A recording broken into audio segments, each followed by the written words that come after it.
유치원 선생님들께서 궁금해하시는 질문을 풀어보겠습니다. 유치원 교사도 회사에 갈 수 있을까요? 결론부터 말하겠습니다. 가능합니다. 저는 실제로 유치원에서 6년 동안 근무했고 회사로 갔습니다. 이직한 회사에서는 팀장 자리까지 갔습니다. 그리고 지금은 또 이직을 준비 중인데요. 여전히 연락이 옵니다. 최근에도 팀장 직책으로 합격을 했지만 저랑 맞는 곳을 찾으려고 거절했고 다시 찾고 있습니다. 그러니까 오늘 영상은 희망 회로가 아니라 진짜로 가능한 이야기입니다. 다만 조건이 있습니다. 방법과 순서가 필요합니다. 그리고 무엇보다 중요한 건 유치원 교사들이 이 질문을 하게 되는 이유가 있죠. 나 이거 아니면 할 게 없어. 전공이 너무 특수하잖아. 회사 가면 내가 뭘 할 수 있지? 저도 그랬거든요. 근데요, 그건 능력이 없어서가 아니라 전환하는 방법을 아무도 안 알려줘서 그래요. 옆반 선생님도 저를 보고 다음 해에 회사로 전환하여 지금도 여전히 회사 생활을 하고 있습니다. 유치원 교사가 회사로 가는데 필요한 것을 제가 딱 3가지로 정리해 드릴게요. 첫째, 마음의 결단. 둘째, 시장 탐색과 타이밍. 셋째, 첫 이직만 넘기면 판이 바뀝니다. 근데 오늘 영상에서 중요한 포인트는 이겁니다. 현재 교사 생활에 만족하고 교사로서의 역량을 더 키우고 싶고 더 나아가 원감, 원장 자리까지 나아가서 비전이 있으신 분들은 보지 않으셔도 됩니다. 대신 이 직업 언제까지 할 수 있을까? 아니면 유치원도 좋지만 다른 일도 해보고 싶은데 가능할까? 라는 마음이 조금이라도 있으신 분들에게는 도움이 되었으면 합니다.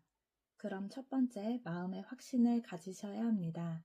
이건 진짜 직설적으로 말할게요. 유치원 교사는 이직이 어려운 게 아니라 결단이 어렵습니다.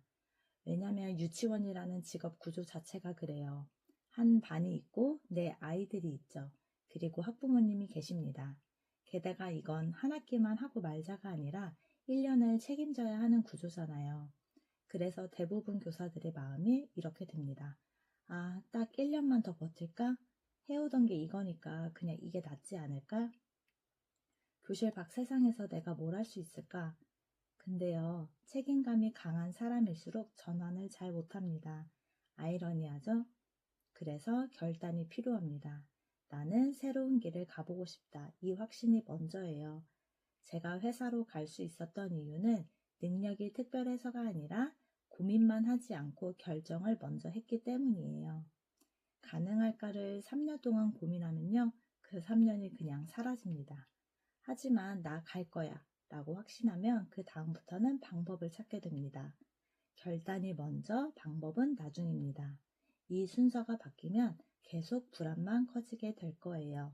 두 번째는 이직 시장을 미리 탐색하세요. 여기서부터는 현실적인 이야기를 해보겠습니다. 유치원 어린이집 채용은 보통 새학기 시즌이 있습니다. 1, 2월에 공고가 많이 나와요. 근데 회사는 다릅니다. 회사는요, 사람이 필요하면 그냥 뽑습니다.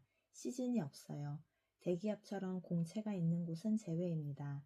어느 날 누가 퇴사하면 그 자리가 비고 프로젝트가 늘어나면 인원이 필요해지고 조직이 확장되면 갑자기 채용이 열립니다.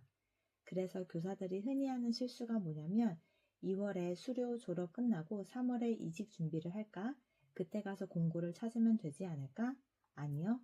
회사 이직은 미리 탐색한 사람만이 가져갑니다. 제가 추천하는 흐름은 이거예요. 가능하면 여름방학부터 늦어도 9월, 10월부터 사람인 잡코리아 같은 채용 사이트를 켜서 이 시장이 어떤지를 보는 겁니다. 여기서 중요한 건 바로 지원하라는 게 아니고요. 탐색이에요. 어떤 회사들이 있는지, 어떤 직무가 있는지, 그리고 가장 중요한 건요. 회사에서 요구하는 능력이 무엇인지를 보는 거예요. 이걸 보면 신기하게 불안이 줄어듭니다. 왜냐하면 회사가 막연한 괴물이 아니라 구체적인 조건으로 보이기 시작하거든요. 그리고 12월이나 1월부터는 이력서를 넣어보세요. 그리고 이건 더 직설적으로 말할게요. 합격부터 하세요. 일정은 합격하고 조율하면 됩니다. 교사들은 자꾸 이렇게 생각합니다. 나는 2월 말까지 근무해야 하니까 지금 바로 입사가 불가능하잖아. 그래서 지원 자체를 미루죠.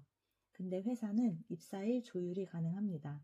생각보다 여러 회사가 다음 달이나 다다음 달 입사자도 기다리고 있습니다. 저도 그랬고요. 저는 1월 교사 상담할 때 퇴사한다고 먼저 말을 해놨어요. 그리고 진짜 열심히 공고를 찾았고 2월에 이력서를 넣어서 2월 초에 합격을 했습니다. 그리고 그 회사 측에 저는 3월부터 입사가 가능하다고 말을 했습니다. 그리고 오히려 일주일 여유까지 두고 입사를 하게 되었습니다. 그래서 3월 입사를 어떡하지? 아직 수료 졸업 안 끝났는데 어떡하지? 이것을 걱정하기 전에 합격이 먼저입니다. 일정은 나중에 생각하셔도 괜찮습니다. 지원하기 전에 스스로 포기하지 마세요. 회사 쪽에서 조율해주는 경우 생각보다 많습니다. 마지막 세 번째는 첫 이직만 넘기면 그 다음은 훨씬 쉬워집니다. 여기서부터가 진짜 희망 포인트인데요. 처음이 어렵지 한번 들어가면 다음은 더 쉽습니다. 왜냐면 이력서에 회사 경력 한 줄이 더 생기면 게임이 달라지기 때문이에요. 처음에는 교사가 회사에서 뭘 하죠? 라고 보던 회사 사람들이 그 다음부터는 이 친구 회사 경험이 있네 라고 인식하게 됩니다. 그리고 그때부터는 처음에 못 넣었던 회사들도 기회가 생깁니다.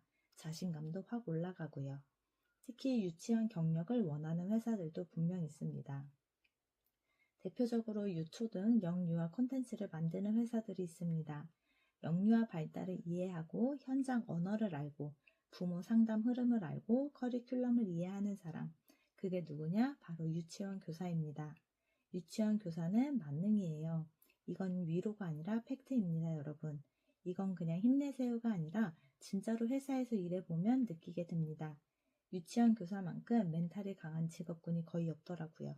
왜냐면 우리는 매일 적게는 10명, 많게는 20명 이상의 아이들을 동시에 보면서 관찰하고 수업하고 메모하고 정리하고 돌발 상황 처리하고 학부모 상담 서류 업무까지 합니다.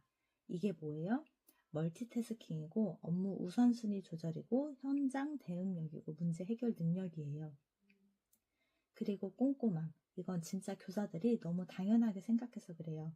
아이들 등원 시간 다 다르죠? 차량 동선도 다 다르죠? 옷도 다르고 준비물도 다 다르고. 근데 교사들은 그걸 다 기억하고 체크하잖아요. 아이들 옷 냄새 맡아서 누구 옷인지 찾아보신 기억 분명히 있으실 거예요. 이거요. 회사에서는 엄청난 능력으로 평가됩니다. 근데 이 능력을 어떻게 풀어내느냐가 관건입니다. 저는 회사에서 이런 역량들이 실제 업무랑 연결되는 순간들을 많이 봤습니다. 예를 들어 일정 관리, 고객 커뮤니케이션, 문서화, 운영 관리, 팀 조율. 이건 다음 영상에서 조금 더 구체적으로 연결해서 설명해 보겠습니다. 자, 이제 마무리하려고 합니다. 유치원 교사도 회사 갈 수 있습니다. 결단하고 탐색하고 지원하면 됩니다. 그리고 한 번만 넘기면 그 다음은 훨씬 쉬워집니다. 제가 이 이야기를 하는 이유는 딱 하나예요. 저도 그때 이러한 콘텐츠가 없어서 혼자 불안해했고 막막했고 걱정이 많았거든요. 근데 우리는 부족한 게 아닙니다. 시도하지 않은 것 뿐이지요. 다음은 유치원 교사의 역량이 회사에서 어떤 직무로 연결되는지 진짜 실전으로 풀어볼게요. 구독해 두시면 덜 불안해질 겁니다. 감사합니다.